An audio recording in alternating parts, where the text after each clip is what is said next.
Bonjour à toutes, bonjour à tous. Nous sommes le 20 août 2019, mais il est fort probable que je posterai cette vidéo plus tard, puisque j'ai encore dans mes cartons la fameuse vidéo sur l'oxyde nitrique et qui est nécessaire, et donc on doit poster avant. Donc ça retarde un petit peu le déroulement de nos conférences, mais c'est pas grave. Alors, aujourd'hui, je suis tout seul. Louloute vous salue. Il faut savoir que nous allons parler d'un sujet très grave. Vous allez me dire, mais vous parlez toujours de sujets très graves. C'est vrai. J'aimerais bien faire autre chose. Ça me ferait bien plaisir de faire autre chose. Louloute vous embrasse. Elle s'occupe de ses parents, puisque nous sommes des enfants qui respectons nos parents et nous en prenons soin le mieux possible. Donc elle vous embrasse, elle vous salue, et elle embrasse toutes ses amies formidables, Monique, Farah, toutes ces merveilleuses personnes qui lui envoient plein de messages bienveillants et qui lui font bien plaisir. Voilà. Donc, aujourd'hui, je voudrais vous parler d'un homme que je trouve remarquable, bon, qui est assez peu connu en France, mais qui est très connu aux États-Unis, et pour cause. Il s'appelle Robert Fitzgerald Kennedy Jr. Donc c'est les cheveux, ils partent n'importe comment. Pardon. C'est le neveu du président Kennedy qui a été assassiné. Donc c'est une très grande famille, hein, les Kennedy, hein, des dizaines d'enfants, enfin bref. Robert Kennedy Jr. est avocat, il est spécialiste dans les problèmes environnementaux. Donc il a toujours lutté pour la protection de la nature et de la santé. Depuis quelques années, il a investi le sujet des vaccins, étant avocat, défenseur de victimes d'accidents vaccinaux, ayant des enfants lui-même, donc étant concerné par ce problème.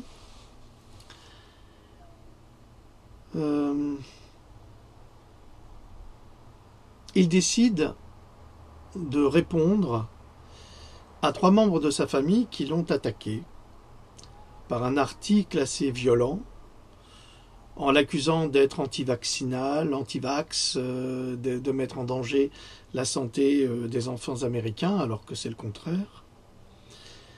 Et cet article a été publié par ces 3 membres de la famille Kennedy dans un magazine qui s'appelle Politico aux États-Unis.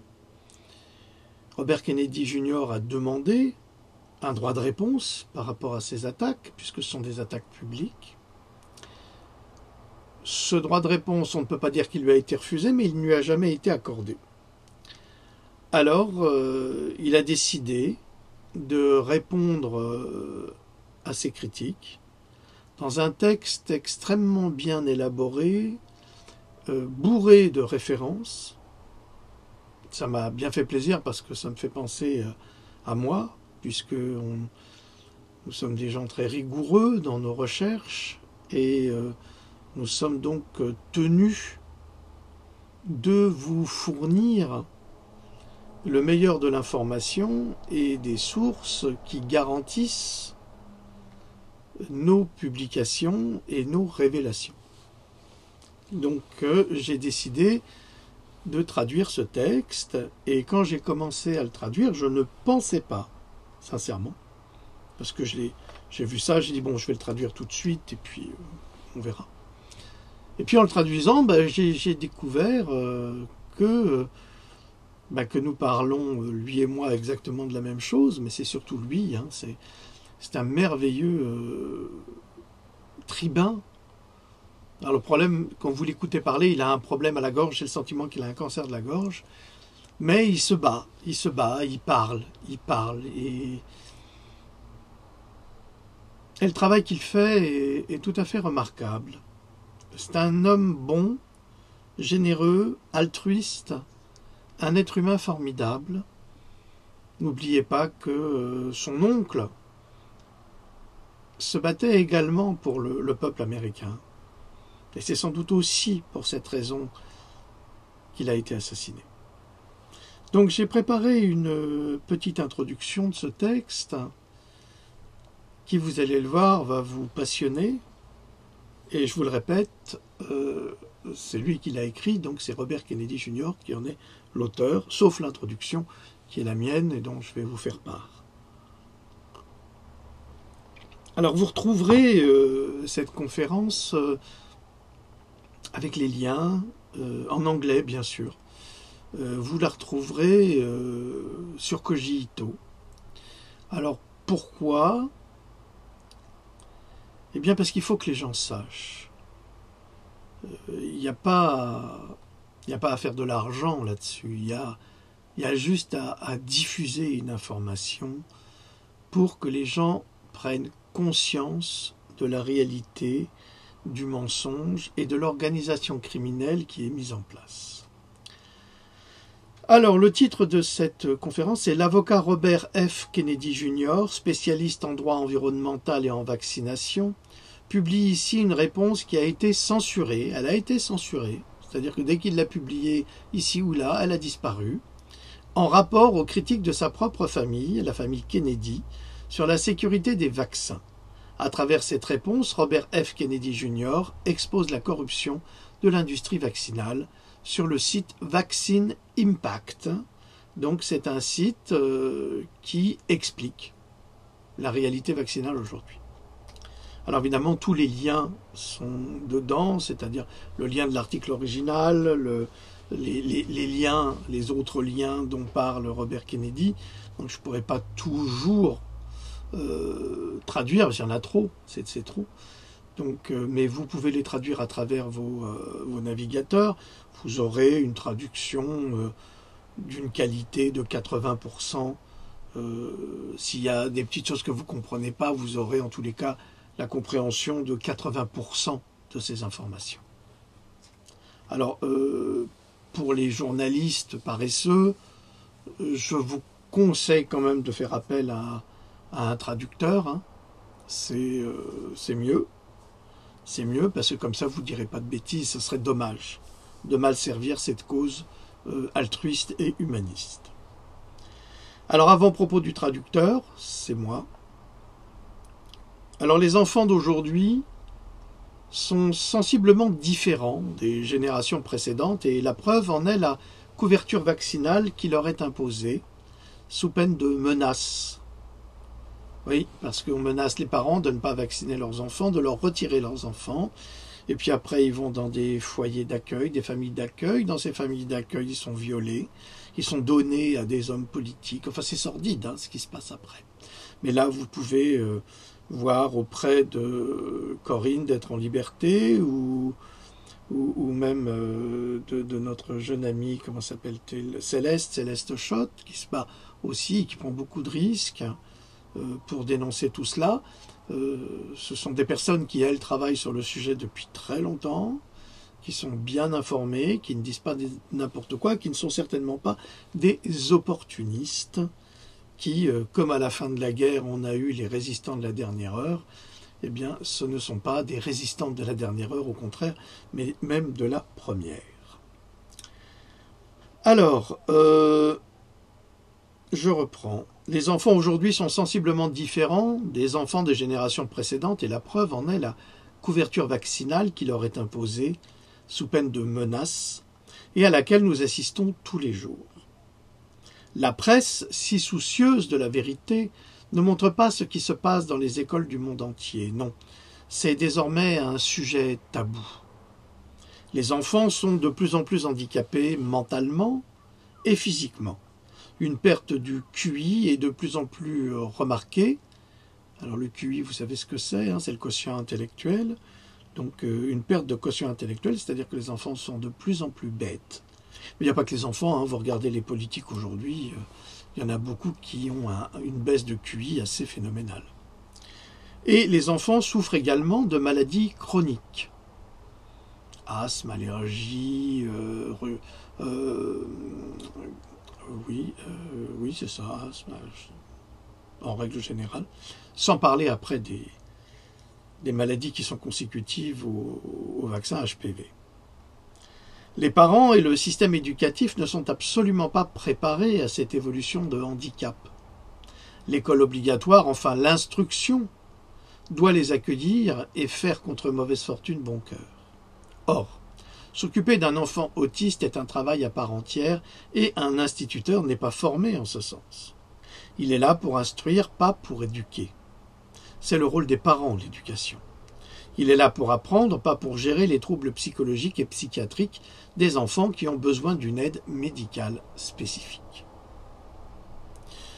Le problème que nous avons longtemps associé à l'autisme, tels que les problèmes psychologiques, les comportements répétitifs, l'anxiété, le manque d'interaction sociale, constituent désormais des problèmes pour des étudiants ordinaires. Comme on pouvait s'y attendre, le blâme est imputé à ces mauvais parents qui ont des gènes tordus pour faire des pareils enfants. La culpabilité est profonde et surtout, elle est injuste et facile. Or, la science nous indique, que ça c'est dans mes Pandora, j'en ai déjà parlé, que des parents normalement constitués, sans antécédents d'autisme dans leur famille, ne font pas d'enfants autistes. Ils ne sont donc pas responsables de ce drame. En revanche, ils sont certainement responsables, malgré eux, d'avoir provoqué indirectement cet état à travers le calendrier vaccinal imposé par les autorités sanitaires. C'est justement le travail d'enquête que nous menons, de tenter de comprendre pourquoi le début du XXIe siècle, ainsi que la fin du XXe siècle, voit une explosion de cas d'autisme dans le monde augmenter en rapport avec la vaccination forcée et l'utilisation des pesticides OGM. Répondre aux besoins en santé mentale de ces enfants est important pour les instituteurs et professeurs modernes qui ne sont pas préparés à cette gestion humaine. C'est désormais un désastre non reconnu et pour cause. S'il l'était, nous devrions pointer du doigt les responsables qui devraient indemniser toutes ces malheureuses victimes. Parce que ces enfants autistes, pour la majorité, la plus grande partie d'entre eux, sont victimes d'actions extérieures. Que faire de ces enfants qui ne peuvent pas apprendre ou qui ont des comportements inattendus, surprenants, inconnus jusqu'alors? Ce que l'enfance est devenue aujourd'hui est un présage effrayant pour l'avenir de l'humanité. Un autisme sur 25, dans une classe de 35 enfants, cela fait un autisme et demi ou deux par classe à gérer par l'enseignant. Et la chose est rigoureusement impossible, et encore. Nous parlons d'un type d'autisme, parce qu'il y en a plusieurs. Certains autistes doivent être placés en institution, sous la surveillance de professionnels et sont refusés d'emblée à l'école. L'autisme revêt différentes formes et toutes sont particulières et laisse la plupart du temps les parents de ces enfants perdus face à une situation qu'ils doivent souvent gérer seuls. Oui, il y a beaucoup de mamans qui sont abandonnées par les papas ou même inversement, laissant un parent avec l'enfant gérer la situation. Alors c'est déjà difficile de la gérer tout seul, mais alors à deux, c'est un peu plus supportable, même si c'est difficile. Nous devons leur apporter notre aide, mais surtout, nous devons faire condamner les coupables, les responsables de ces drames de vie qui détruisent à la fois l'enfant et sa famille. Cette publication, cette traduction, m'a paru indispensable pour le public français qui est systématiquement influencé par une presse qui manque cruellement d'honnêteté et qui publie des articles tendancieux sur la vaccination en ne développant qu'un seul et unique point de vue, celui des laboratoires producteurs de vaccins, en faisant passer toute forme d'opposition pour de l'anti-vaccination.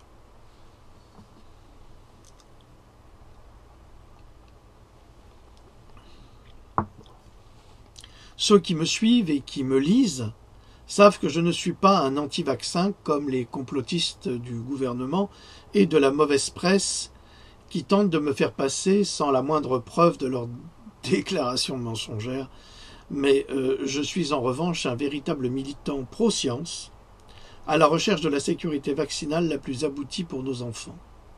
Et les pro-vaccinaux qui vous disent qu'ils sont pro-science sont des menteurs, puisque la vaccination n'est pas une science, mais bien un culte religieux.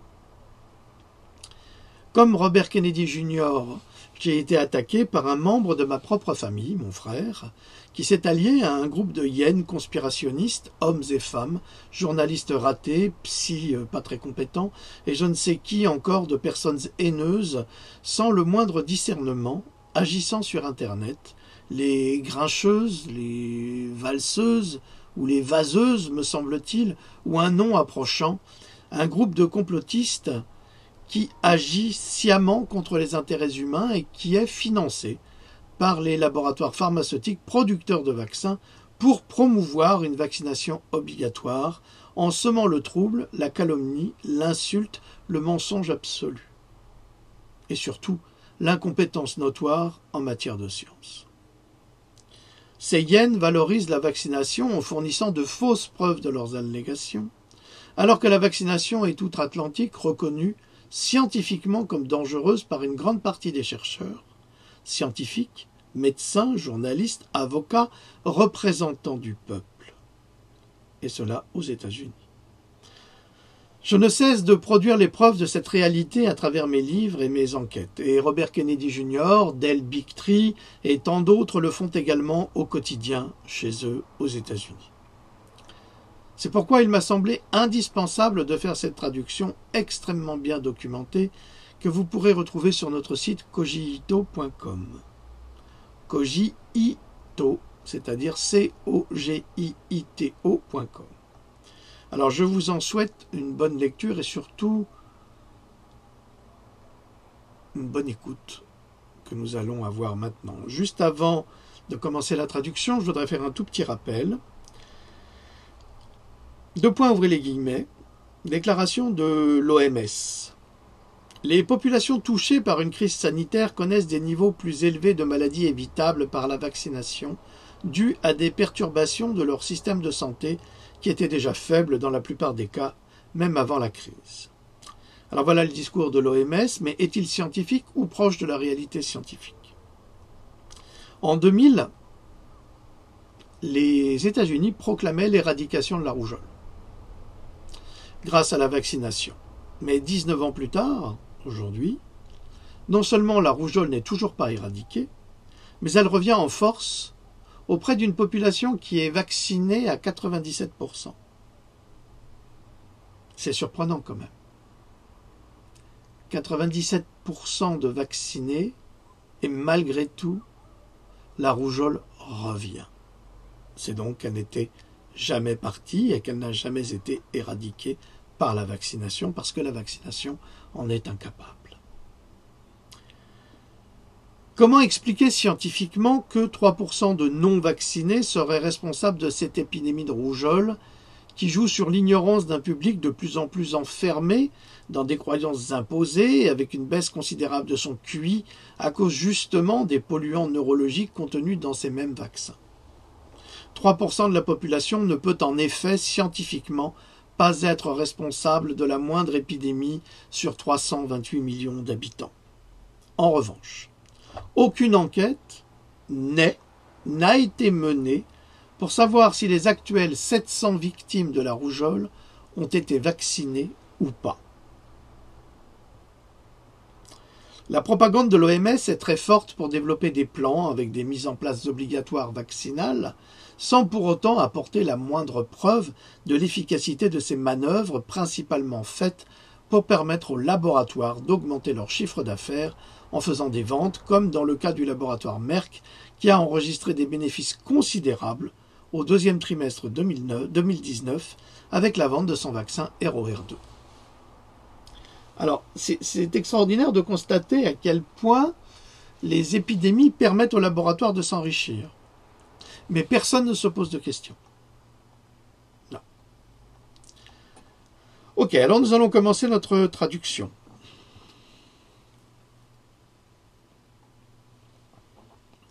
Je vous rappelle que si vous souhaitez bénéficier de cette tasse, eh bien, vous faites un don d'un peu plus de 20 €, vous nous laissez votre adresse et nous vous l'enverrons dès que possible. Il y a une partie des tasses que nous avons déjà reçues du fournisseur.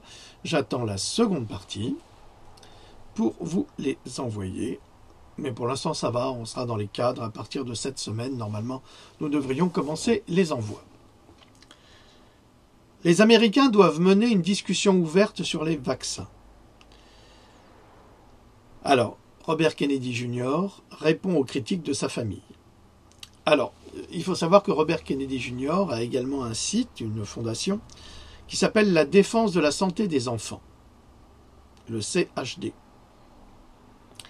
Il a déclaré: au début du mois de mai 2019, Politico Magazine a publié un article rédigé par 3 membres de sa famille, critiquant son plaidoyer en faveur d'une vaccination sécurisée. C'est exactement ce que je demande, une vaccination sécurisée. Après de nombreuses demandes de sa part, le magazine Politico a refusé de publier sa réponse qu'il publie ici. 3 membres de la famille Kennedy ont récemment publié un article critiquant mon plaidoyer en faveur de la sécurité vaccinale le 8 mai 2019. Alors, il s'agit. Alors, il déclare, ces 3 membres: Robert Kennedy Jr. est notre frère et notre oncle. Il est tragiquement dans l'erreur en matière de vaccins. Nous aimons Robert Kennedy Jr., mais il fait partie d'une campagne de désinformation qui a des conséquences déchirantes et mortelles. Par Kathleen Kennedy Townsend, Joseph P. Kennedy II et Maeve Kennedy McKean. Alors, Kathleen Kennedy Townsend est l'ancienne lieutenant-gouverneur du Maryland et ancienne présidente du Global Virus Network. Donc il est évident qu'elle est pro-vaccinale. Enfin, elle est pour la vente et l'imposition des vaccins. Joseph P. Kennedy II est un ancien membre du Congrès du Massachusetts et président de Citizen Energy Corporation. Donc c'est quelqu'un qui est relativement influencé par les réseaux des laboratoires au Congrès. Et ils sont nombreux, j'en ai déjà parlé dans mes livres. Maeve Kennedy McKean est directrice exécutive des initiatives de santé mondiale de l'université de Georgetown. Donc toutes ces personnes sont impliquées dans le trafic des vaccins. Alors il est logique que quand un membre de leur famille déclare que les vaccins peuvent être dangereux et peuvent provoquer des accidents graves, eh ben, on ne peut pas le laisser parler comme ça, parce qu'on perd son gagne-pain.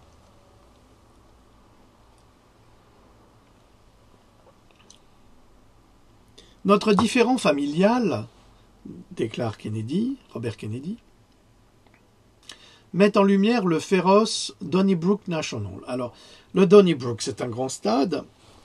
Et il faut savoir que Del Bigtree, Robert Kennedy Jr. ont été faire des conférences publiques pour expliquer la situation avec des témoins, des témoignages. Enfin, c'était formidable. C'est un véritable espace de liberté de communication et de démocratie. Ça, il faut le donner, il faut le rendre à l'Amérique, qui est, dans certains domaines, effectivement, la plus grande démocratie du monde. Et pour cela, ces épisodes le prouvent. C'est une discussion nationale et populaire sur les vaccinations qui a divisé les communautés et suscité des doutes quant à l'engagement du Parti démocrate à respecter certaines de ses valeurs fondamentales, comme l'aversion pour la censure, la méfiance vis-à-vis du pouvoir excessif des entreprises, le soutien à la liberté d'expression, la liberté de religion et la conscience personnelle, la souveraineté de notre corps et les droits des citoyens, codifiés dans le code de Nuremberg, j'en parle suffisamment, et d'autres traités dont nous sommes signataires, comme la Convention de Genève, de refuser les interventions médicales non désirées mandatées par le gouvernement. Le débat a également soulevé des questions sur l'indépendance de notre presse et son rôle de champion de la liberté d'expression, ainsi que sur les droits du premier amendement en tant que rempart contre la dérive du gouvernement et des entreprises. J'aime ma famille. déclare Kennedy. Et je compatis à ces inquiétudes lorsque je désigne les responsables gouvernementaux de corrompus. Les Kennedy entretiennent depuis longtemps des relations étroites et durables avec les agences de santé publiques. Il est donc difficile pour nous de croire que des régulateurs puissants mentiraient au sujet des vaccins. Tous les problèmes sont simples, jusqu'à ce que vous les étudiez. Mon scepticisme, déclare Kennedy. Je suis arrivé à mon scepticisme après 15 ans passés à chercher et à plaider sur cette question. J'ai vu les conflits financiers et les intérêts personnels des institutions transformer les secteurs clés de notre bureaucratie. La santé publique en des appendices des sociétés pharmaceutiques que le Congrès leur avait demandé de réglementer. De nombreuses enquêtes menées par le Congrès et l'inspecteur général du HHS, le département de santé et des services humains, ont régulièrement révélé qu'une majorité écrasante des responsables de la Food and Drug Administration, directement chargés de délivrer des licences pour les vaccins, et des responsables du CDC, Centre de contrôle des maladies, qui les mandataient effectivement pour les enfants, avaient des démêlés financiers avec les fabricants de vaccins.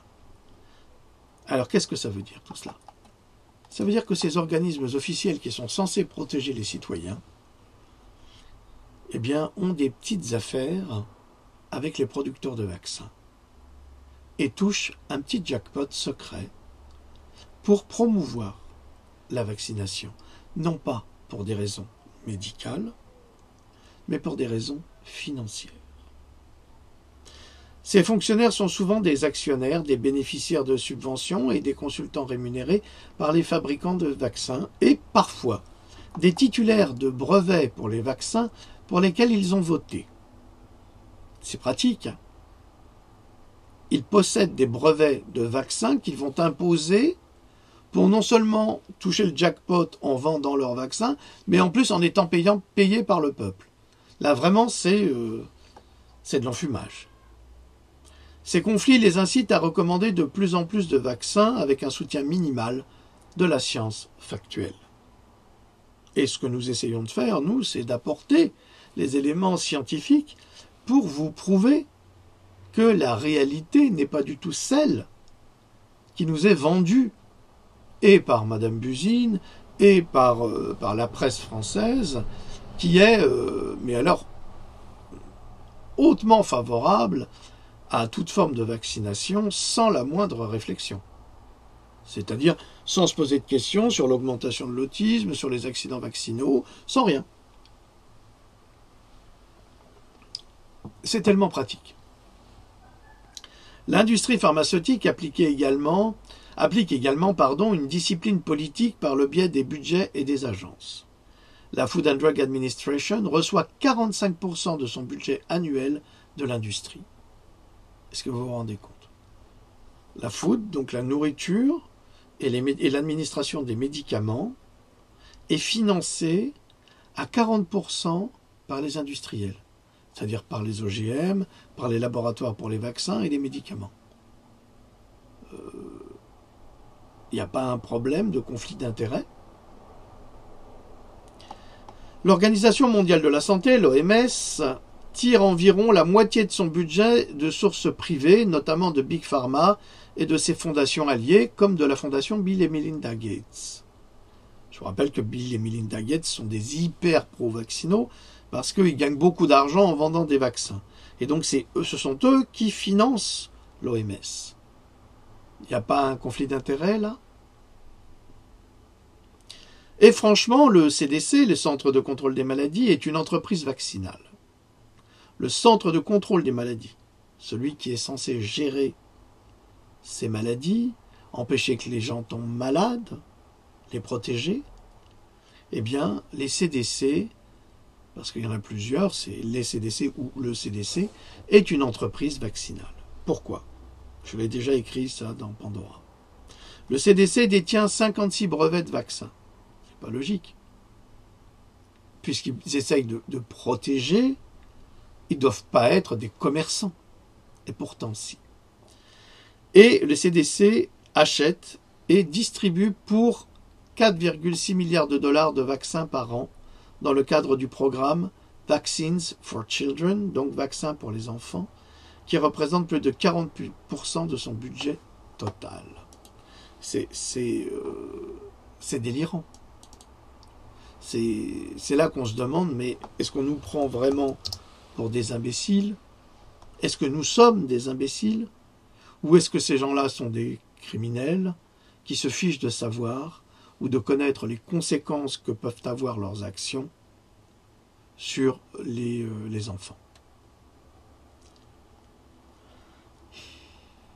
Kennedy ajoute, de plus, Big Pharma finance, alimente et contrôle directement des dizaines de programmes du CDC par l'intermédiaire de la fondation des CDC.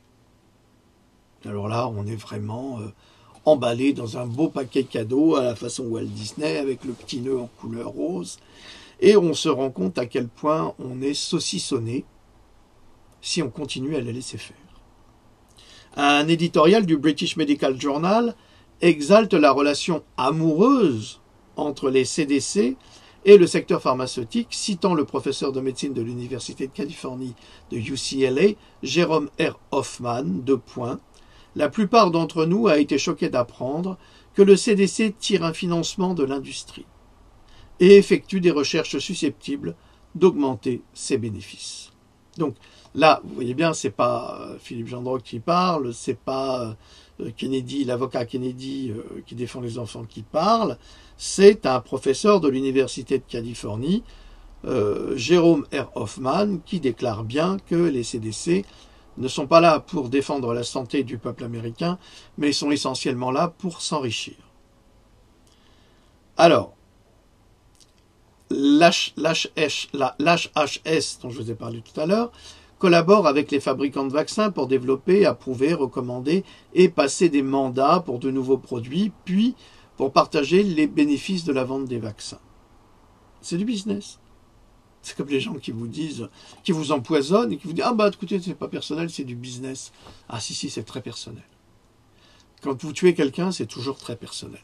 C'est pas du business. Les employés du HHS peuvent percevoir personnellement jusqu'à 150 000 $ de redevances sur les produits sur lesquels ils travaillent. Par exemple, des représentants clés du HHS collectent des fonds, alors je vous le répète, c'est le département de santé et des services humains, le HHS, pour chaque vente du vaccin controversé garde d'asile de Merck contre le VPH, le HPV, qui rapporte également des dizaines de millions de dollars par an à l'agence sous forme de droits d'auteur. Donc, vous vous rendez compte, ces gens-là touchent des droits d'auteur sur des vaccins qu'ils imposent, malgré les avertissements d'autres médecins et chercheurs, en disant qu'ils sont dangereux. J'ai mon petit bonhomme qui est là-dessous, là, et je ne l'ai pas vu. Alors, en outre, en vertu de la loi de 1986, créant le Programme national d'indemnisation des traumatismes liés à la vaccination, donc ce fameux département de santé et des services humains, le HHS, est le défendeur devant le tribunal des vaccins et il est légalement tenu de se défendre contre toute allégation selon laquelle un vaccin cause des accidents.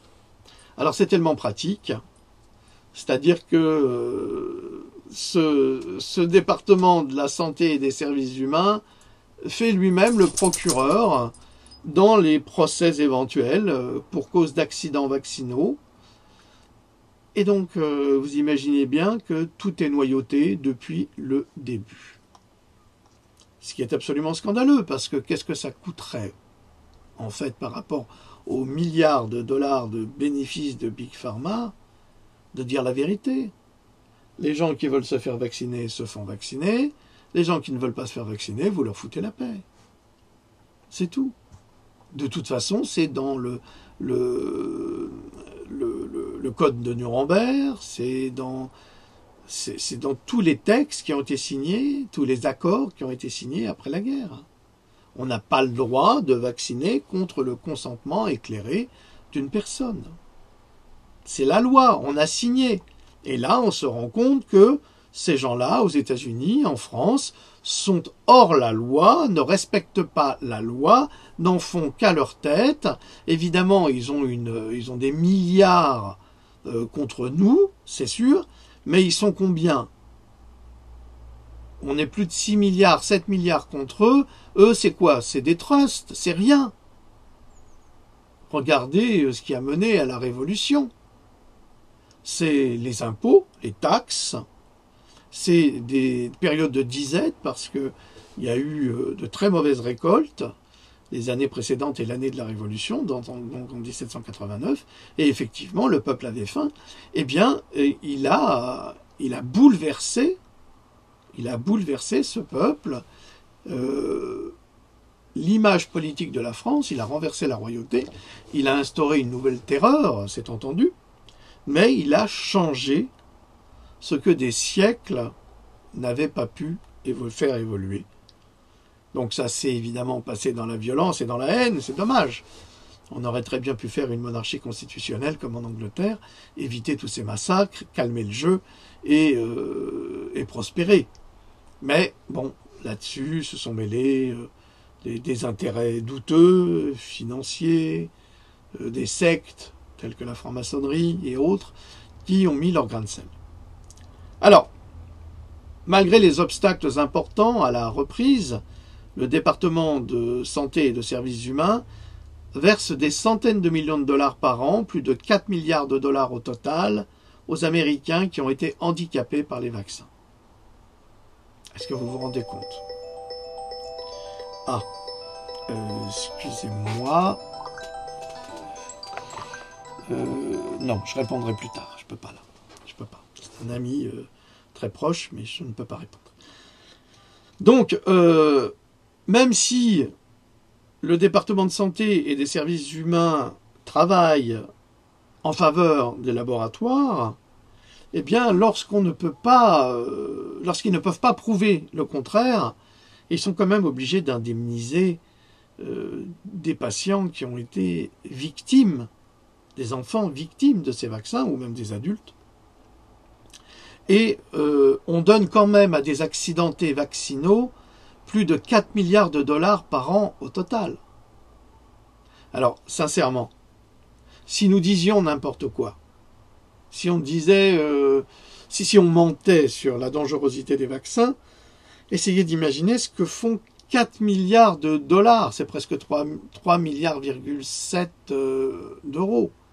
Alors on va donner 3 milliards,7 ou 4 milliards de dollars à des gens qui n'ont pas été blessés par les vaccins. Et paradoxalement, il y a quand même 77 milliards de bénéfices pour la vaccination. Milliards ou millions? Peu importe, c'est énorme. Alors j'ai tous les liens pour ça. Par conséquent, le département de la santé et des services humains publie une étude reconnaissant qu'un vaccin cause un préjudice. Les demandeurs, donc les victimes, peuvent utiliser cette étude contre le département de santé et des services humains auprès de ce qu'on appelle la Vaccine Court, donc la cour ou le tribunal des vaccins. En juin 2009, Tom Insel, un haut responsable de ce département, avait annulé un poste budgétaire de 16 millions de dollars pour étudier la relation entre les vaccins et l'autisme par le comité de coordination interagence pour l'autisme. Alors, normalement, vous imaginez bien une étude de 16 millions de dollars pour montrer et prouver qu'effectivement les vaccins pourraient causer ou pourraient avoir une part dans la participation à la création de l'autisme chez les enfants. Et bien, quand on refuse de donner 16 millions de dollars, c'est que quelque part on ne veut pas savoir. Pourtant, ils étaient alloués. Mais non. Tom Insel a dit « Ah non, on ne va pas les donner ». Ça veut dire qu'on ne cherche absolument pas à savoir pourquoi. Mais on va dire, et là on va l'entendre par ces médecins de la télévision, ou ces journalistes, ou le journal Le Monde, qui a perdu, mais alors toute sa crédibilité, et je suis désolé, c'est mon opinion personnelle, mais pour moi, Le Monde n'est absolument plus le journal de compétences littéraires et journalistique qu'il était jadis. Au contraire, c'est pour moi devenu un journal pro-vaccinal qui ne va jamais parler honnêtement de la vaccination. Je le souhaiterais, hein, c'est mon avis personnel, je le partage. Hein. C'est pas du tout de la diffamation, c'est un constat que j'ai fait sur mes lectures de ce journal qui me sert plutôt de torche-cul que de lecture journalistique. Et encore, c'est assez risqué avec tout le plomb qu'il y a dans les encres. Il vaut mieux même pas s'en servir. Donc je ne l'achète plus. Tom Insel a fait valoir que les pétitionnaires utiliseraient ces études contre le département de santé et des services humains. Alors voilà, ça c'est pour vous montrer la perversité du discours, la perversion du discours.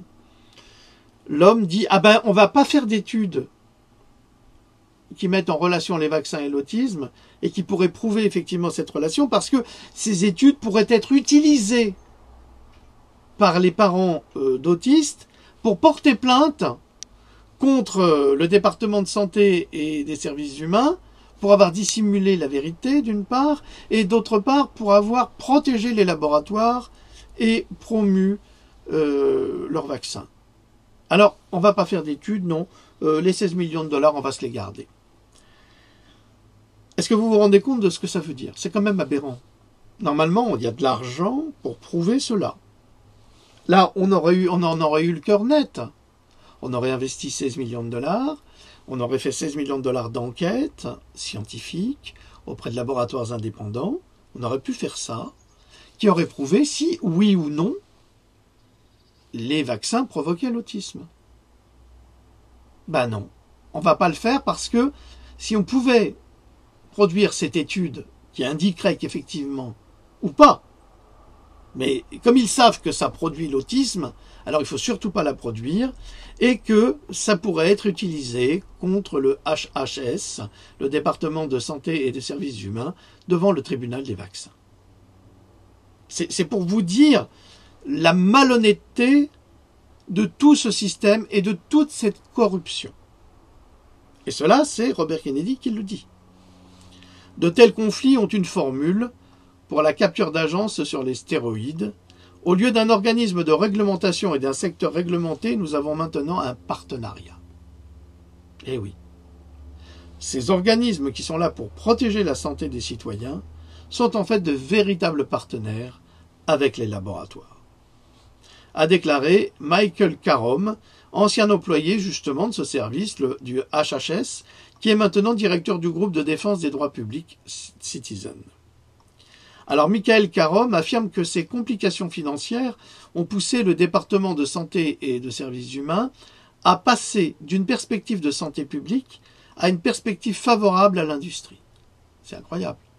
C'est-à-dire que lorsqu'on a créé ces départements, donc le département de santé et des services humains, on l'a créé pour protéger les citoyens américains. C'est comme ça que ça a été vendu. Mais très vite, les laboratoires ont corrompu cette affaire pour transformer le département de santé et de services humains en un département partenaire des laboratoires producteurs des vaccins. En 1986, le Congrès, inondé par les financements de Big Pharma, c'est ça aussi qui est dramatique, c'est-à-dire que quasiment, on va dire 90% des membres du Congrès sont corrompus et par Big Pharma et par l'empire des OGM, Monsanto et autres.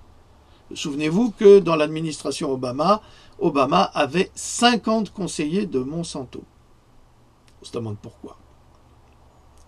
Donc, en 1986, le Congrès inondé par les financements de Big Pharma, l'industrie pharmaceutique est le numéro 1 des contributions ou des contributeurs politiques et des dépenses de lobbying au cours des 20 dernières années, a promulgué une loi accordant une immunité générale aux fabricants de vaccins pour les dommages causés par les vaccins. Alors vous imaginez, 86 c'était Reagan, et je crois, et les laboratoires ont été voir le président en disant président, nous, si tu continues à accepter qu'il y ait des procès contre nous, les laboratoires, eh ben on ne fera plus rien. On ne fera plus fonctionner l'économie. On dira ailleurs. Et Reagan, il a accepté. Et ces crapules d'hommes politiques ont promulgué une loi accordant une immunité générale aux fabricants des vaccins pour les dommages causés par les vaccins. Ça veut dire que les vaccins, enfin les producteurs de vaccins, les laboratoires ont carte blanche. Ils ont carte blanche, ils peuvent faire ce qu'ils veulent sans avoir à se justifier. Et c'est la loi d'un pays démocratique qui a accordé cela. C'est absolument délirant. Comment est-ce qu'on peut s'accorder à une telle déclaration, à une telle loi? Eh bien, on peut. Ils l'ont fait. Si les vaccins étaient aussi sûrs que le prétendent les membres de ma famille, déclare Robert Kennedy Jr., aurions-nous besoin de protéger les entreprises pharmaceutiques contre les accidents qu'elles causent? Très juste question. La ruée vers l'or qui a suivi, provoquée par les entreprises pharmaceutiques, a fait augmenter le nombre de vaccinations recommandées, passant de 5 vaccins en 1986 à 54 injections aujourd'hui et 72 en France. Le marché mondial des vaccins connaît une croissance croissante et on s'attend à ce qu'il atteigne un chiffre d'affaires total de près de 60 milliards de dollars US d'ici 2020. Ce serait presque le double de la taille du marché en 2014. Or, aujourd'hui, en 2019, on est à 70 milliards. Énorme. Alors vous comprenez que pour 70 milliards, on peut faire taire les gens, on peut les assassiner, on peut les faire suicider, on peut les faire disparaître. On peut tout faire. Étant donné que les vaccins sont exempts de responsabilité et effectivement obligatoires pour un marché captif de 76 millions d'enfants aux États-Unis, les entreprises sur le marché ne sont guère motivées à les protéger. Pas plus que les politiques qui sont payés en sous-main par, justement, les laboratoires. Le public doit s'appuyer sur l'absence de scrupules moraux de Merck, de GlaxoSmithKline, de Sanofi et de Pfizer. Mais ces entreprises ont une longue tradition d'opérations imprudentes et malhonnêtes, même avec des produits qu'elles doivent vendre au public et pour lesquels elles peuvent être poursuivies en justice pour accident, ce qui est le cas. Les 4 sociétés qui fabriquent pratiquement tous les vaccins recommandés sont toutes des criminels condamnés. Alors, qu'est-ce qu'il veut dire par là? C'est que tous ces laboratoires pharmaceutiques ont déjà été condamnés pour fraude, à plusieurs reprises, et le sont au quotidien. Ensemble, ils ont versé plus de 35 milliards de dollars depuis 2009 pour avoir fraudé les régulateurs, pour avoir menti et corrompu des représentants du gouvernement et des médecins, falsifié la science et laissé une trace de blessures et de décès à des produits qu'ils savaient dangereux et vendus sous prétexte de sécurité et d'efficacité. Donc vous avez bien compris, depuis 2009, les laboratoires, je le répète, Merck, GlaxoSmithKline, Sanofi et Pfizer, c'est ce que dit donc Robert Kennedy dans ce plaidoyer, ils ont versé 35 milliards de dollars d'indemnités à des victimes depuis 2009 pour avoir fraudé le gouvernement américain, pour avoir menti et corrompu des représentants du gouvernement et des médecins, et pour avoir falsifié la science et laissé une trace de blessures et de décès à ces produits, grâce à ces produits, à cause de ces produits, qu'ils savaient à l'origine dangereux et vendus sous prétexte de sécurité vaccinale ou médicaments et d'efficacité. Donc on est face à un mensonge industriel d'une envergure phénoménale, c'est-à-dire qu'ils ont peur de rien.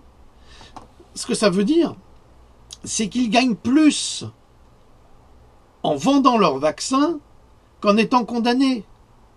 Alors ils s'en foutent. Ils s'en foutent.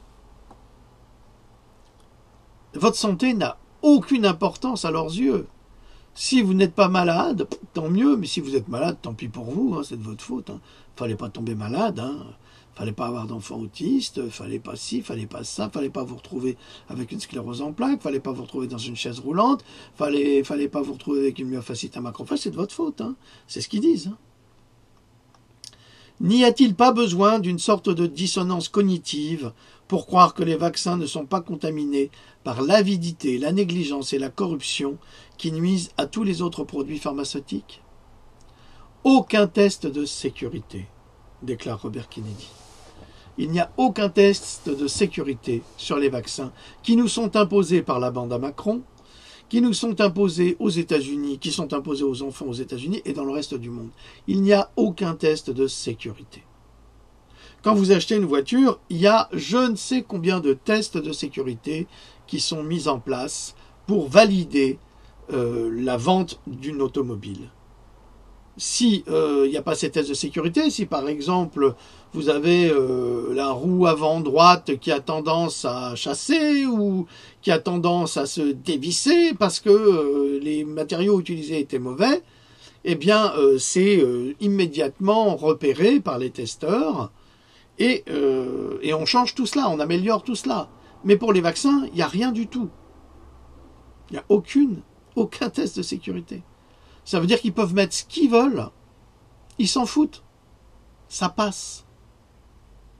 Ces préoccupations ne deviennent plus graves que lorsque l'on considère que, outre le fait que les fabricants de vaccins sont exempts de responsabilité, ils disposent d'une autre faille. Les vaccins sont les seuls produits pharmaceutiques ou médicaux qui ne nécessitent pas de tests de sécurité rigoureux. Robert Kennedy Jr. Les vaccins sont les seuls produits pharmaceutiques ou médicaux qui ne nécessitent pas de tests de sécurité rigoureux. Est-ce que vous vous rendez compte? Ces vaccins vont mettre en danger la vie de vos enfants qui naissent. Ils vont transformer votre vie au bout de 2 à 3 mois. Vos enfants certains d'entre eux, vont devenir autistes, vont se transformer avec un ROR ou éventuellement, ça a été prouvé de toute façon, ou avec une hépatite B. Je vous signale qu'aux États-Unis, un enfant est décédé un bébé est décédé d'une sclérose en plaques suite au vaccin hépatite B. Tout ça, c'est répertorié, ça existe, ce sont des faits, la justice a statué. On ne peut pas continuer à dire que ce n'est pas vrai, ou que nous sommes des anti-vax, c'est absolument faux. Nous sommes pour des vaccinations sécurisées. Si tant est qu'ils sont capables. Et ils sont capables, mais ça coûte si peu cher qu'après ils ne peuvent plus les vendre au prix où ils les vendent. Et c'est pour cela qu'ils ont rajouté des valences dans les vaccins. Avant, en 1963, un des premiers vaccins contre la rougeole était uniquement la rougeole. Et là-dessus, le docteur Andrew Wakefield déclarait qu'il n'y avait pas trop de soucis avec le vaccin unique pour la rougeole. Mais à partir du moment où on a rajouté les oreillons et la rubéole, alors là, ça provoquait justement des perturbations intestinales qui allaient engendrer un autisme. Lisez Andrew Wakefield, c'est passionnant. J'en parle dans tous mes livres. Pour obtenir une licence de la FDA, donc de la Food and Drug Administration, c'est elle qui va décider de valider ou pas, les entreprises doivent tester la sécurité de presque tous les autres médicaments pendant des années dans le cadre de comparaisons aléatoires avec un placebo inerte. Je dois avouer que je me souviens d'avoir été attaqué très violemment sur la vaccination par mon frère qui parlait justement de ces études de placebo inerte alors qu'il ignorait, et il ignore peut-être encore aujourd'hui toujours, que ces vaccins, les producteurs de vaccins ne travaillent pas justement avec un placebo inerte. Alors c'est facile de parler de tout cela quand on ne sait pas, et avec sa bande, mais c'est déplorable parce que ça montre une lacune évidente dans le domaine de la vaccination. Je le regrette pour lui d'ailleurs. Pourtant, pas un seul vaccin actuellement sur le calendrier des CDC n'a été testé contre un placebo inerte, déclare Robert Kennedy Jr. Pas un seul vaccin actuellement sur le calendrier des CDC n'a été testé contre un placebo inerte. Et je vous assure qu'en France, c'est la même chose. Sans test placebo, les régulateurs ne sont pas en mesure d'évaluer les risques d'un médicament. Lors d'une déposition en janvier 2018, le docteur Stanley Plotkin, le vaccinologue le plus influent au monde, a reconnu que les recherches qui tentent de déterminer l'innocuité d'un vaccin sans placebo se trouvent dans La La Land. Alors La La Land, c'est ce film américain un peu copié des films de Jacques Demy, et un peu beaucoup même, qui a remporté un Oscar il y a un an ou deux. Donc ça veut bien dire ce que ça veut dire. Ça veut dire que ce sont bien des rigolos qui jouent avec la santé des gens. Selon le docteur Drummond Rainey, rédacteur en chef adjoint du journal de l'American Medical Association, c'est le département marketing et non la science qui dirige la recherche. Et ça, c'est encore une citation d'un médecin, c'est pas Jean Droc ou c'est pas Robert Kennedy qui le dit. C'est le docteur Drummond Rainey, rédacteur en chef adjoint du journal de l'American Medical Association. C'est pas n'importe qui, ces gens-là. On ne peut pas dire, bah oui, c'est des complotistes, oui, c'est des si. Oui. Non, on peut pas. Là, c'est la science qui parle. C'est pas le scientisme des laboratoires et des pro-vax qui n'en connaissent pas davantage sur les vaccins. C'est ça la différence, parce que vous avez les pro-vax qui connaissent rien à la vaccination, puis vous avez les autres, comme nous, qui faisons des recherches, qui compilons des recherches scientifiques, qui apportent les preuves que ces vaccins peuvent être dangereux. Et tout ce que nous demandons, c'est qu'on les retire du marché pour qu'on propose des vaccins qui ne le soient pas. Parce que passer de 1 sur 100 à aujourd'hui un autiste sur 25 enfants, c'est, comment s'appelle-t-elle, la chercheuse Stéphanie Seneff, au MIT, dans le Massachusetts, qui a déclaré que d'ici 2025, 50%, je dis bien, 50% des enfants américains seront autistes à cause des vaccinations et du glyphosate. C'est pas moi qui le dis. Il me semble tout simplement faux que les législatures, sous le contrôle des démocrates à travers le pays, passent frénétiquement des mandats coercitifs pour des produits pharmaceutiques dont personne ne connaît les risques. En outre, les tests d'innocuité qui nécessitent généralement 5 ans ou plus, pour les autres produits médicaux comme les médicaments, ne durent souvent que quelques jours avec les vaccins. Pas assez longtemps pour détecter des cancers ou des maladies chroniques, telles que les maladies auto-immunes, par exemple, le diabète juvénile, la polyarthrite rhumatoïde, la sclérose en plaques, maladies allergiques, allergies alimentaires, rhinite allergique, eczéma, asthme, ou lésions neurologiques ou neurodéveloppementales, par exemple la TDA ou la TDAH, la narcolepsie, l'épilepsie, crise convulsive et autisme, etc., etc., etc. Donc c'est facile. Vous allez faire un test de quelques jours sur un vaccin, vous allez dire, bah il est bon. Pas de souci. Il est bon. Vous pouvez valider. Vous trouvez ça normal? Normalement, on devrait passer quelques années à tester ces vaccins. Sur les mêmes personnes, d'ailleurs. À plusieurs reprises, puisqu'il y a des rappels.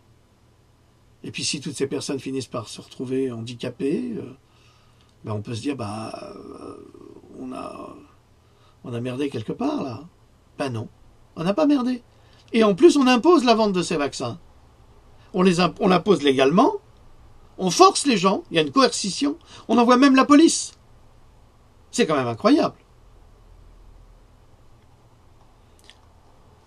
Les notices des fabricants qui accompagnent chaque flacon de vaccin obligatoire contiennent des avertissements à leur sujet, ainsi que plus de 400 autres accidents répertoriés, y compris de nombreuses maladies immunitaires, neurologiques et chroniques graves, pour lesquelles la Food and Drug Administration soupçonne que les vaccins peuvent en être la cause. Ils soupçonnent, mais on ne va surtout pas faire investir 16 millions de dollars pour vérifier si les vaccins seraient responsables de l'autisme. On ne peut pas faire une chose pareille quand même. La loi fédérale exige que la notice de chaque vaccin mentionne uniquement les événements indésirables pour lesquels il existe des motifs de croire qu'il existe une relation de cause à effet entre le médicament et la survenue de l'événement indésirable. Comme ça, on élimine toutes les autres raisons. Beaucoup de ces maladies sont devenues épidémiques chez les enfants américains après 1986, parallèlement au calendrier de vaccination explosif. Ça veut dire qu'il ne cesse d'augmenter. Pour les enfants américains nés en 1986, seulement 12,8% avaient des maladies chroniques. Ce nombre a augmenté pour atteindre 54% parmi la génération de vaccins, ceux nés après 1986, parallèlement à l'expansion du calendrier vaccinal. Les preuves, y compris les propres rapports de surveillance du HHS et les encarts des fabricants et des études examinées par des pairs, établissent un lien entre toutes ces blessures et les vaccins. Cependant, le CDC, Centre de contrôle des maladies, n'a pas mené les études randomisées nécessaires pour prouver ou réfuter le lien de causalité dévoilé par les associations. Parce qu'aujourd'hui, eh bien, aux États-Unis, il y a beaucoup de parents qui se sont mis en association pour faire des recherches et prouver que les vaccins avaient une grande part de responsabilité dans des accidents vaccinaux. L'HHS a chargé l'Institute of Medicine, l'IOM, à présent la National Academy of Medicine, de superviser les travaux scientifiques sur la sécurité des vaccins des CDC. Donc, l'Institut de médecine, la National Academy de Medicine, a maintes fois reproché à l'agence, donc le CDC, de ne pas avoir déterminé si les vaccins étaient à l'origine de ces épidémies. Et c'est bien dommage, parce que les chercheurs indépendants, eux, ont donné une réponse. D'après mon expérience, déclare toujours Robert Kennedy Jr., les promoteurs de vaccins citent rarement les études scientifiques et spécifiques examinées par des pairs pour étayer leurs affirmations selon lesquelles tous les vaccins sont sûrs, s'appuyant plutôt sur des appels à l'autorité, CDC, FDA, OMS ou AAP. Donc tout ça, ça travaille ensemble, hein, main dans la main, et puis ça dit non, c'est pas dangereux. Et toi, qu'est-ce que tu dis? Ah ben non, c'est pas dangereux. Et toi, non, c'est pas dangereux. Il n'y a rien qui n'est dangereux. Et surtout, il ne faut pas faire d'enquête. Mes proches, par exemple, soutiennent que les vaccins sont sans danger parce que l'OMS, le HHS, les CDC... Attends, je vais répondre. Oui, allô? Oui, est-ce que je peux te rappeler parce que là, je fais une capsule? Oui, bien sûr, excuse-moi, je me permettais de t'appeler juste au cas où, mais oui, j'ai montré la tête, je te fais des gros bisous. Je te rappelle tout de suite après. Merci beaucoup. Au revoir. Voilà, c'est mon ami Rock. Alors, mes proches, par exemple, soutiennent que les vaccins sont sans danger parce que l'OMS, le HHS, les CDC et la FDA le disent bien. Mais le HHS a désigné l'IOM, comme on a dit tout à l'heure. Donc l'IOM, je vous le répète, c'est la National Academy of Medicine. Oula, les enfants sont pas contents. Bon, a désigné l'IOM comme l'arbitre ultime de la sécurité des vaccins. Et l'IOM dit que la littérature scientifique existante ne supporte pas ces affirmations. En dépit des demandes de l'OIM, le CDC a toujours refusé de mener des études de sécurité. Et évidemment, qu'est-ce qu'il y a? Qu'est-ce qu'il y a, mon grand? Bon, allez. Donc, on constate que les CDC sont tellement impliqués dans la vente des vaccins qu'ils ne peuvent pas fournir ces études qui prouveraient que les vaccins pourraient être dangereux. C'est pas possible. Alors, au total, 3 rapports de l'OIM de 1991, 1994, 2011 et 2012 ont enquêté sur 231 événements indésirables associés au vaccin. L'OIM a constaté que dans 34 cas, les preuves permettaient d'établir un lien de causalité entre le vaccin et l'événement indésirable.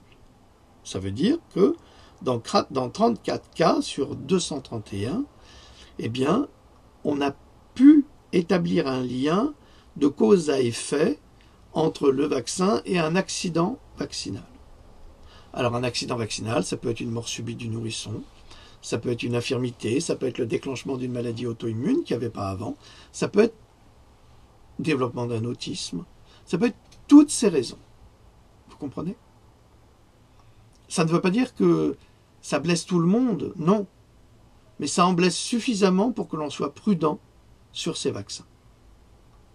Mais pour 184 événements indésirables, soit 80% des affections examinées, l'OIM a estimé que les éléments de preuve fournis par le HHS n'étaient pas suffisants pour accepter ou rejeter la cause du vaccin. Donc, on a 34% sûrs. Et puis, on a quand même 184 événements indésirables, soit 80%. C'est-à-dire qu'il y a quand même des réactions. Et évidemment, comme on n'est pas égal devant la maladie, vous avez des enfants qui peuvent y passer carrément, et d'autres qui vont développer des petites pathologies gênantes, comme de l'asthme, comme un diabète de type 2, comme ce type de petites maladies très embêtantes qui peuvent être dramatiques à long terme. Alors, comment nos responsables de santé publique, de la santé publique, peuvent-ils revendiquer la sécurité en l'absence de recherche complémentaire sur les événements indésirables rapportés? L'autisme et les vaccins. Titre Kennedy. Combien sont... Ah oui, on a dépassé 1 heure, je suis désolé, mais je suis obligé de continuer. On a presque fini. Alors, détaillons le dogme du substratum rocheux selon lequel, le substrat rocheux, la science a complètement démystifié tout lien entre l'autisme et les vaccins. Cette hypothèse est tellement enracinée que les médias, ridiculisent quiconque remet en question cette orthodoxie en tant que dangereuse hérétique. Et oui, vous le savez désormais, nous sommes, des dangereux hérétiques, nous sommes toxiques pour le gouvernement et pour les laboratoires parce que nous osons émettre une opinion contraire à celle qui est développée par les médias, les journalistes, les médecins populaires de la télévision, le gouvernement. Donc nous sommes des hérétiques et pourtant nous apportons un substrat de preuve sur ce terreau enflammé qu'est la vaccination. Mais attendez un instant, regardez les faits.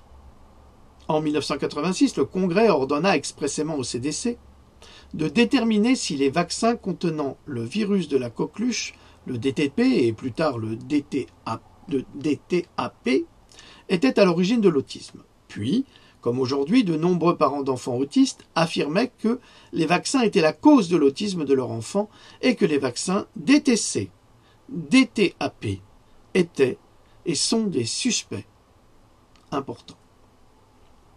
Le CDC déclare sur son site web que les vaccins ne causent pas l'autisme. C'est pour ça qu'ils ont fait une cabale contre Andrew Wakefield pendant plus de 20 ans, en l'accusant de fraude, alors qu'en fait, 20 ans plus tard, ils ont reconnu, grâce aux déclarations du Dr Thompson, un ancien médecin du CDC, ils ont reconnu officiellement qu'effectivement, ils avaient dissimulé des informations prouvant que les vaccins pouvaient causer l'autisme. Voilà. Alors, citant la revue de la littérature de l'OIM sur la science de la sécurité en matière de vaccination réalisée en 2011-2012. Depuis, si vous lisez mes Pandora, je parle toujours de l'autisme dans chaque nouveau Pandora, en apportant systématiquement de nouvelles preuves. Cependant, l'étude de l'OIM et l'étude du suivi HHS en 2014 indiquent toutes les deux, que le CDC n'a jamais mené d'études pour appuyer l'affirmation du CDC selon laquelle le DTAP ne cause pas d'autisme. C'est pratique. Donc ils font pas d'études, mais ils disent non, ça cause pas l'autisme. Non. Vous savez, c'est comme les Allemands à la fin de la guerre.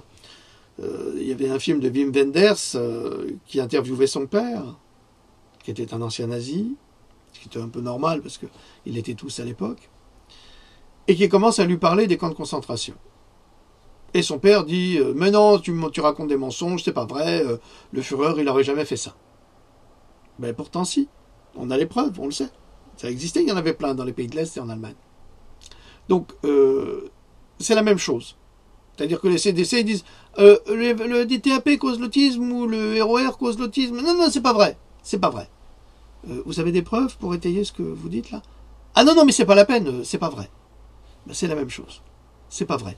Quand on est dans le mensonge, c'est jamais vrai. Donc, le CDC n'a jamais mené d'études, alors qu'il aurait dû le faire, pour appuyer l'affirmation selon laquelle le DTAP ne cause pas l'autisme. C'est formidable, non? Il en va de même pour l'hépatite B, le HIV, le PCV, le 13 ou l'IPV. Alors ça, ce sont les dénominations américaines. Le seul vaccin réellement étudié en ce qui concerne l'autisme est le ROR.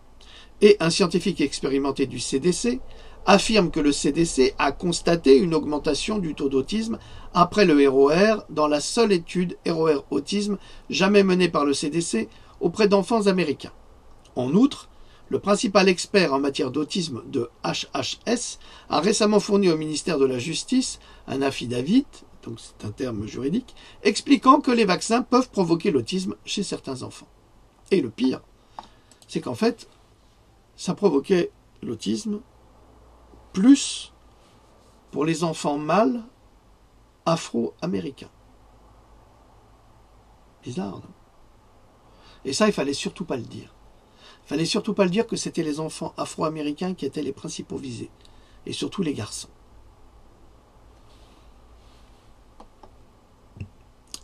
Bon, ça touche aussi les blancs, hein, les caucasiens. Quand je dis blanc, ça ne veut rien dire, les blancs. C'est les caucasiens. Or, les Arabes sont indo-européens, hein, sont aussi considérés comme blancs. Hein. C'est pas des Noirs. C'est pour vous dire, les histoires de racisme, c'est d'un ridicule, c'est un problème d'ignorance imbécile, comme d'habitude. L'autisme est passé d'environ 1 sur 2500 avant 1980. Vous vous rendez compte? En 1986, avant 1986, il y avait un autiste sur 2500. Aujourd'hui, on est, je vous ai dit, 1 sur 26, 27, 25. Et là, c'était à l'époque, quand il a publié ce document, c'était il n'y a pas longtemps, c'était cette année. On a tous d'autres chiffres, hein, mais c'est approximatif. 1 sur 36 parmi les enfants de la génération du vaccin aujourd'hui. Pourquoi sommes-nous satisfaits? Et Stéphanie Seneff qui a prévu que la moitié de tous les enfants américains seront autistes en 2025. Donc vous imaginez un petit peu. Quasiment 1 sur 2. Pourquoi sommes-nous satisfaits de l'affirmation du CDC selon laquelle l'explosion exponentielle de l'autisme est un mystère? Ça arrange évidemment les laboratoires. Systématiquement, le CDC ne fait aucune dépense pour chercher à connaître la source de 800 cas de rougeole déclarés à travers les médias. On en parle beaucoup actuellement. Mais lorsqu'on lui pose des questions sur l'épidémie cataclysmique de plus de 60 000 nouveaux cas d'autisme chaque année, le CDC hausse les épaules. Alors là, il faut quand même savoir raison garder. On a 60 000 aux États-Unis, 68 000 nouveaux cas d'autisme aux États-Unis. Et là, personne ne dit rien. On a 800 cas de rougeole aux États-Unis et tout le monde fait un pataquès pas possible. 800 cas de rougeole sur 328 millions d'habitants. On se demande ce que les gens ont dans la tête pour paniquer de la sorte. 800 cas de rougeole, 328 millions d'habitants. Je vous rappelle que la grippe espagnole, j'ai tout expliqué avec des statistiques historiques et tout là-dedans. Hein. Je vous en prie, vous voulez savoir ce que c'est que la rougeole? Eh bien, là, vous avez tout ce qu'il faut. Évidemment, la presse n'en parle pas. Hein. Il ne faut surtout pas dire la vérité aux gens. Hein. Hein. Disponible uniquement sur Amazon. C'est une enquête extrêmement bien fournie. Donc, la grippe espagnole, elle a tué entre 50 et 100 millions de personnes. Hein. Ça, c'est une épidémie. Mais la rougeole, elle n'a même pas tué 1 million de personnes. Alors, il faut qu'on arrête de nous prendre pour des imbéciles. Alors, à propos de l'autisme, Robert Kennedy Jr. demande « Mais pourquoi n'exigeons-nous pas de réponse ?» Les CDC sont paralysés en ce qui concerne l'autisme, explique le docteur William Thompson, ancien scientifique chevronné en sécurité des vaccins, qui est toujours employé du CDC. Et lui, il a déclaré qu'effectivement, les CDC ont dissimulé des informations capitales et qu'ils savaient que certains vaccins provoquaient l'autisme. Et ils n'ont rien fait pour rappeler ces vaccins. Rien. C'est pour vous dire la complicité.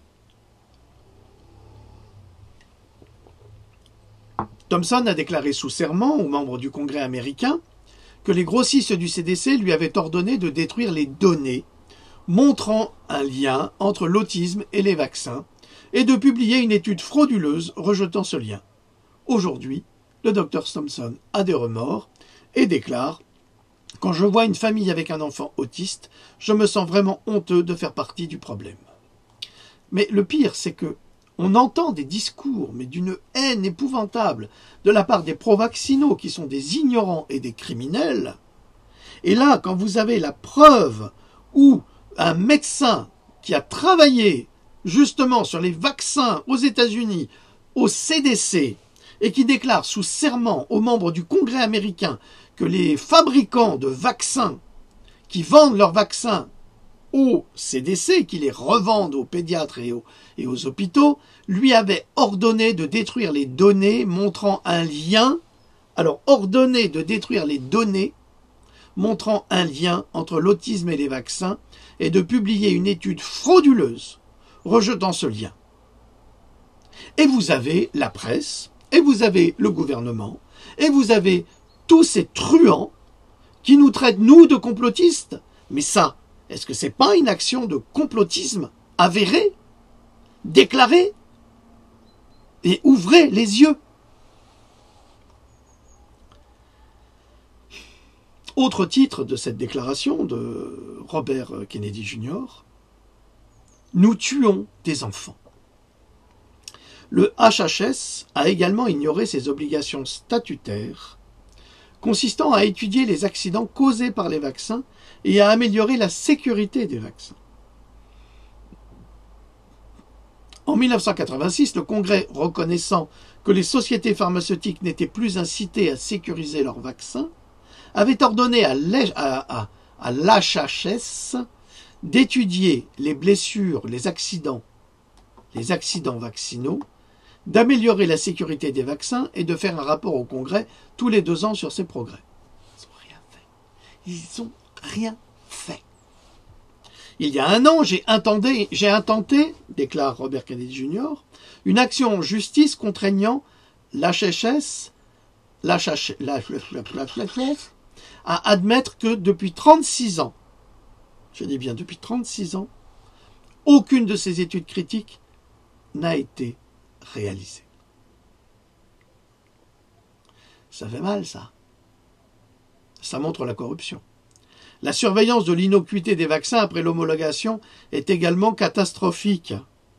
Le système de déclaration des événements indésirables liés au vaccin VAERS du CDC, auquel des médecins et les patients peuvent signaler volontairement des événements indésirables suite à la vaccination, a reçu 58 381 déclarations en 2018, dont 412 décès suite aux vaccinations, 1237 invalidités permanentes et 4217 hospitalisations. Un examen de VAERS financé par le HSS a conclu que moins de 1% des effets indésirables du vaccin sont rapportés. Est-ce que vous comprenez? Il y a moins de 1% des effets indésirables des vaccins qui sont rapportés. Ça veut dire qu'il y a 99 autres % qui ne sont jamais rapportés. C'est quand même aberrant. Les gens ne se rendent pas compte qu'ils sont victimes des vaccins. Alors ils n'en parlent pas. Ils croient que c'est la fatalité, ils croient que c'est Dieu qui a décidé de leur imposer ce fardeau. C'est pas Dieu qui a imposé ce fardeau, c'est les hommes. C'est des criminels qui ne pensent qu'à s'enrichir. sur le meurtre de nos enfants. Le CDC a néanmoins refusé de rendre obligatoire ou d'automatiser les rapports VAERS. Ça veut dire que l'organisme, les centres de contrôle de maladie, refusent que ces déclarations soient faites automatiquement. Il ne faut surtout pas qu'on sache. Il ne faut surtout pas qu'on amène des éléments qui pourraient indiquer que les vaccins puissent être responsables d'accidents graves, voire mortels. Le 9 mars 2019, le docteur Peter Abbey a vivement critiqué les agences de santé publique du monde entier pour qu'ils continuent de permettre aux sociétés pharmaceutiques de vendre des vaccins sans tests de sécurité appropriés. C'est un médecin qui dit ça. C'est pas moi, c'est pas Robert Kennedy Jr., c'est un médecin qui fait cette déclaration. Le docteur Abbey, auteur de plus de 300 études évaluées par des pairs, est l'une des principales autorités mondiales du programme de vaccination de l'OMS en Afrique et lauréat de la plus haute distinction du Danemark pour la recherche sur les soins de santé. Je vous répète ce qu'il a dit le 9 mars 2019. C'était il y a très peu de temps, c'était il y a 3 mois. Le docteur Peter Abbey a vivement critiqué les agences de santé publiques du monde entier qui continuent de permettre aux sociétés pharmaceutiques de vendre des vaccins sans test de sécurité appropriés. C'est énorme. C'est énorme. Et ça, c'est pas la presse française, c'est pas Le Monde, c'est personne qui vous dira ça.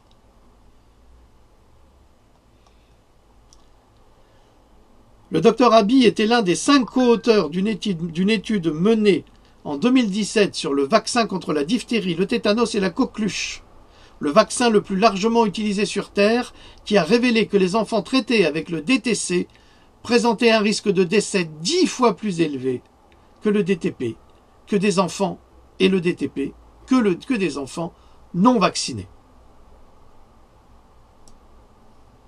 C'est quand même incroyable. Une sommité médicale dans le domaine des vaccins qui dit le DTC présente un risque de décès 10 fois plus élevé. C'est fou, c'est fou. Et on fait rien. Et on impose la vaccination. Et puis si tu vas pas te faire vacciner, on t'enverra en prison. Et puis voilà. Et puis tu paieras une amende. Comme au 19e siècle en Angleterre. Pendant 30 ans, les médecins, y compris le docteur Abbey, n'ont jamais contesté le danger des vaccins, car les enfants vaccinés succombaient à des maladies et à des infections apparemment non liées à ces vaccins. Et oui, c'est ça le problème. Il s'avère que, bien que le vaccin protège les enfants contre la diphtérie, le tétanos et la coqueluche, il affaiblit tellement leur système immunitaire qu'ils meurent d'innombrables infections. Les chercheurs ont donc conclu le vaccin DTC pourrait tuer plus d'enfants de causes autres que la diphtérie, le tétanos et la coqueluche. Alors quel est l'intérêt? En mars, le docteur Abbey a alarmé et il a plaidé pour un changement de politique vaccinale. La plupart d'entre vous pensent que nous savons ce que font nos vaccins, mais nous tuons des enfants. Le programme de vaccins le plus agressif au monde n'a pas donné à notre pays les enfants les plus en meilleure santé au monde. Nous nous classons, déclare Robert Kennedy Jr. à propos des Américains, au 35e rang pour les résultats globaux en matière de santé, juste derrière le Costa Rica, ce qui fait des États-Unis un taux de mortalité infantile le plus élevé au monde et que les enfants américains sont les plus malades du monde développé. Alors là, c'est vraiment le fiasco total de la politique de santé américaine. Fiasco total. Pareil chez nous, hein. Ça arrive pareil chez nous. Vous parlez avec des infirmières, elles vous susurrent à l'oreille, on n'a jamais vu autant d'autisme, on n'a jamais vu autant d'enfants handicapés, on n'a jamais vu autant de cancers, et tout le monde se pose des questions. Mais personne ne va questionner la vaccination. Parce que c'est pas dans leur esprit. Parce qu'ils n'ont jamais pensé que la vaccination pouvait être responsable de ces problèmes de santé. D'ailleurs, pour le DTC dont on parle, comment est-ce qu'on pouvait imaginer que ce vaccin tuait les enfants, mais pas de ses propres valences, mais parce qu'il affaiblissait tellement le système immunitaire des enfants qu'ils développaient des virus et autres maladies et qu'ils en mouraient. Et qu'ils en meurent encore aujourd'hui. Outre les 400 maladies chroniques et blessures que la FDA soupçonne être liées au vaccin, la génération d'enfants vaccinés aujourd'hui aux États-Unis souffre d'un niveau sans précédent d'anxiété et de dépression et de troubles du comportement allant de l'agression à l'anorexie. Des études animales et humaines examinées par des pairs ont établi un lien entre tous ces symptômes et les vaccins. Je vous ai fait une capsule il y a quelques semaines justement sur la vaccination des moutons qui était catastrophique. Catastrophique. Ils ont les mêmes maladies que nous. Faut pas croire. Les vaccins, ça handicape tout le monde. La génération actuelle est la première en un siècle à perdre son QI, quotient intellectuel, après avoir subi une chute extraordinaire de 7 points. On est censé être plus cultivé, on est censé être plus intelligent, on est censé s'élever dans l'échelle humaine. Et là, on est en train de régresser, c'est l'idiocratie totale. Les chercheurs ont conclu que certaines causes environnementales en sont le déclencheur. Aux États-Unis, et plus récemment, les résultats aux examens du barreau sont en chute libre. C'est-à-dire que les futurs avocats sont bêtes. Ils n'arrivent plus à retenir. Ces baisses pourraient-elles être le résultat de l'injection à des doses multiples de deux des neurotoxines les plus puissantes au monde, le mercure et l'aluminium, administrées à pratiquement tous les enfants à des doses importantes, commençant dès le premier jour de leur naissance. Ne devrions-nous pas faire des recherches pour rejeter cette hypothèse ? La démarche logique à cet égard consisterait à comparer les résultats pour la santé des enfants vaccinés et non vaccinés. Or, des médecins ont publié des ouvrages sur le sujet et prouvent que, j'ai publié déjà 2 études dans mes Pandora, qui prouvent que les enfants non vaccinés sont en meilleure santé que les enfants vaccinés. Alors pendant des années, les responsables de la santé publique, y compris l'OIM, ont exhorté le CDC à mener de telles études. En 2013, l'OIM a constaté qu'aucune étude n'a comparé les différences de résultats en matière de santé entre des populations d'enfants totalement non immunisés et des enfants totalement immunisés. En outre, aucune étude visant à examiner les effets à long terme du nombre cumulatif de vaccins ou d'autres aspects du calendrier de vaccination n'a été réalisée. Et pour cause. Vous imaginez bien, quand on arrive à prouver que les enfants non vaccinés sont en meilleure santé que les enfants vaccinés, ça prouve que la vaccination ne remplit pas ses cadres d'efficacité et ses objectifs. Dans une interview de 2008, Bernadette Healy, ancienne directrice des NIH, a expliqué que le HSHHS refusait de réaliser des études de sécurité par peur de révéler des dangers qui effraieraient le public sur les vaccins. Alors, ça c'est le comble. Le comble. Ils viennent vous parler, les pro-vaccinaux vous parlent de science tout le temps, c'est la science. C'est pas de la science. C'est une religion, c'est un culte religieux, je le répète. Et là, les responsables disent, on va surtout pas faire des études et les publier parce que ça pourrait effrayer le public. C'est-à-dire que le public pourrait réaliser qu'en fait, les vaccins, ça peut les tuer. Ça peut leur rendre leurs enfants autistes, ça peut leur rendre leurs enfants asthmatiques, ça peut leur rendre leurs enfants avec une quantité de maladies auto-immunes. Ah non, il faut surtout pas avertir le public de la réalité vaccinale. C'est beaucoup trop dangereux, vous vous rendez compte? On pourrait ne plus vendre nos vaccins, enfin. Et elle continue en disant, tout d'abord, je pense que le public est plus intelligent que cela. Je ne pense pas que vous ne devriez jamais tourner le dos à une hypothèse scientifique, car vous avez peur de ce qu'elle pourrait montrer. Je rappelle qu'avant la vaccination obligatoire, les Français se faisaient vacciner. Ils choisissaient. Enfin, ils choisissaient. Parfois, c'est les pédiatres qui imposaient cette vaccination, sans leur demander leur avis. La suppression de la science critique en matière de sécurité documentée par l'OIM ne serait pas possible sans une épidémie massive de pratiques abusives dans les médias. Voilà. C'est le monde à l'envers. C'est-à-dire que eux, ils ont le droit de pratiquer des pratiques abusives dans les médias en disant que les vaccins sauvent des vies, qu'ils ne provoquent pas l'autisme ni autre maladie. Eux, ils ont le droit. Mais nous, on n'a pas le droit de dire la vérité sur les vaccins parce que, écoutez, ça pourrait générer des mauvais sentiments de la part du public, qui exigerait de la part des médias qu'ils fassent un mea culpa, et puis on pourrait porter plainte contre les laboratoires, et puis leur prendre tout le pognon qu'ils nous ont volé, et ce serait vraiment très désagréable, très très très désagréable, vraiment, vraiment, ça peut pas se faire. Alors, on arrive au bout, hein, on arrive au bout. Alors, les médias grand public et les médias sociaux, qui ont collectivement généré des recettes de 9,6 milliards de dollars de la part des entreprises pharmaceutiques en 2016, je vous rappelle qu'on est en 2019, et ils ont cartonné, là. Alors là, Merck a cartonné, hein, avec son RER contre la rougeole.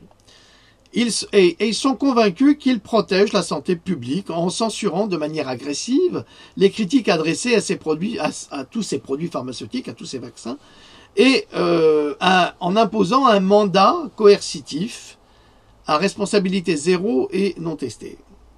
Ça veut dire que ces voyous de politiques qui sont subventionnés par les laboratoires nous imposent, sans études scientifiques, sans tenir compte des risques, nous imposent des vaccins, imposent à nos enfants des vaccins. Et s'il y a des accidents, ben c'est pas eux, ils sont responsables de rien. Est-ce que Xavier Bertrand, ancien ministre de la Santé, chez Sarkozy, je crois, est-il responsable de tous les accidents qui sont liés à l'aspartame ou au garde d'asile? Non, il risque rien. Et quand Madame Buzyn vous dit « je prends mes responsabilités », mais quelle responsabilité prenez-vous, madame, quand il y a une mort subite du nourrisson? Quelle est votre responsabilité? Je ne sais pas. Vous n'êtes pas responsable du crime d'un vaccin. Mais pourtant, vous l'imposez. C'est quand même incroyable. Et votre mari a des brevets vaccinaux. Il y a un conflit d'intérêts énorme dans cette famille. Mais ça gêne personne. Chez LREM, il n'y a rien qui gêne. Hein, ils ont tous été redressés fiscalement. Quasiment la moitié du gouvernement a été redressé fiscalement. Mais il n'y a pas de problème. Hein, ils sont toujours à pointer du doigt les pauvres en disant oui, c'est les pauvres qui volent le pays, mais c'est eux qui volent le pays. Cependant, l'absence d'examen minutieux de la part de la presse n'incite pas l'industrie à améliorer la sécurité des vaccins. Les discussions muettes sur la corruption au sein du gouvernement et sur les données scientifiques relatives à la sécurité, ainsi que sur l'abandon immédiat des accidents et blessures causés par un vaccin, ne sont pas une stratégie pour résoudre l'épidémie croissante de maladies chroniques. Les enfants de cette génération gravement blessés vieillissent maintenant dans les écoles qui avaient besoin de construire des salles silencieuses et des ailes pour l'autisme, d'installer des fauteuils oscillants, d'engager des agents de sécurité et d'augmenter les dépenses spéciales jusqu'à 25% pour les accueillir. Ces enfants débarquent avec leur filet de sécurité sociale qu'ils menacent de couler, alors que les législateurs démocrates votent en faveur d'un plus grand nombre de vaccins et appellent à la censure des préoccupations en matière de sécurité. Les candidats démocrates à l'élection présidentielle discutent de la façon de réparer le système de soins de santé en crise de l'Amérique. Mais comment voulez-vous le réparer si vous ne touchez pas au vaccin? Qui va payer? Qui va payer pour tous ces enfants handicapés? Qui? Mais quand on écoute Macron, il n'y a plus rien qui sera remboursé demain. Ça veut dire que Macron a été sponsorisé par les laboratoires pour voter une loi sur les 11 vaccins, imposer les vaccins, handicaper nos enfants, et ensuite, quand nos enfants sont handicapés, bah démerdez-vous, hein. Qu'est-ce que vous voulez qu'on fasse, nous? Ah, c'est pas remboursé, hein. En fait, ils font tout pour vous clouer sur place. Je vous ai déjà expliqué la méthode. Quand les Russes étaient en Afghanistan, ils envoyaient des colis piégés dans les villages, pour les enfants. C'était des jouets, c'était piégé. C'est-à-dire que dès que les enfants animaient le jouet, ça explosait, ça leur arrachait les bras, ça leur arrachait les pieds, les jambes, ça les handicapait. De sorte que les moudjahidines, les parents, ne pouvaient plus aller se battre parce qu'ils devaient s'occuper de leurs enfants. Eh bien, ils font exactement la même chose avec les vaccins ici. Ils handicapent nos enfants comme ça. Vous, parents, vous êtes prisonniers à devoir vous occuper de vos propres enfants. Et donc vous n'avez plus le temps pour contester et vous acceptez tout ce qui se passe. Toutes les lois iniques. Si nous ne traitons pas l'épidémie de maladies chroniques, de telles propositions reviennent à réorganiser les chaises longues du Titanic. Eh ouais, Titanic. La bonne nouvelle pour Big Pharma est que bon nombre de ces enfants ont une dépendance à vie vis-à-vis des produits vedettes comme l'Adderall, l'épipène, les inhalateurs pour l'asthme et les médicaments pour le diabète, l'arthrite et la prévention des crises fabriqués par les mêmes fabricants des vaccins. Ils créent vos pathologies et ils vous vendent les médicaments qui vont avec. Si ça, c'est pas un coup de commerce de génie, ça, c'est normal qu'ils veulent tous nous abattre après. Parce que si on révèle tout ça, c'est pas bon. Ma conviction est que toutes ou certaines de ces blessures pourraient être liées à la vaccination et qu'elles ont été le catalyseur qui a détourné une partie de mon attention du travail environnemental et énergétique que j'aime et qui m'a incité à devenir un défenseur de la sécurité vaccinale. J'ai sacrifié mes amitiés, mon revenu, ma crédibilité et mes relations familiales dans le cadre d'une campagne souvent isolée visant à forcer ces entreprises à effectuer les tests nécessaires pour répondre de manière définitive à ces questions. Les personnes vaccineront lorsqu'elles auront confiance dans les régulateurs et l'industrie. Lorsque la confiance du public échoue, la coercition et la censure deviennent les dernières options. Et c'est exactement ce qui se passe. Coercition et censure. Réduire au silence les critiques et déployer des pouvoirs de police pour imposer des médicaments non testés à un public réticent n'est pas une stratégie optimale dans une démocratie.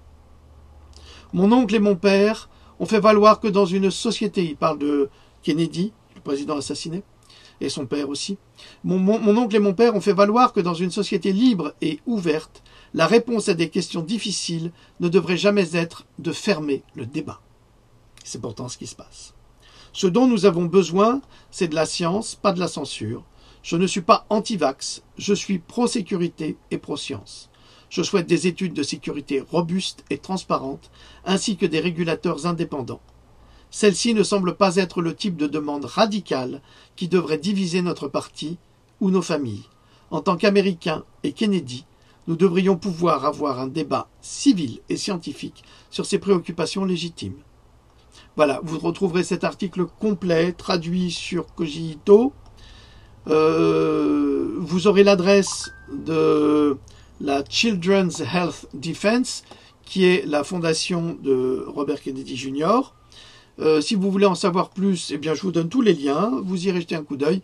Et à la fin de cet article, une vidéo de Susan Humphries, qui est une grande médecin, néphrologue, qui explique le danger des vaccins. Voilà. Je vous remercie pour votre écoute. Louloute vous embrasse. Je vous souhaite de passer une excellente journée et un excellent visionnage. Merci. Salut.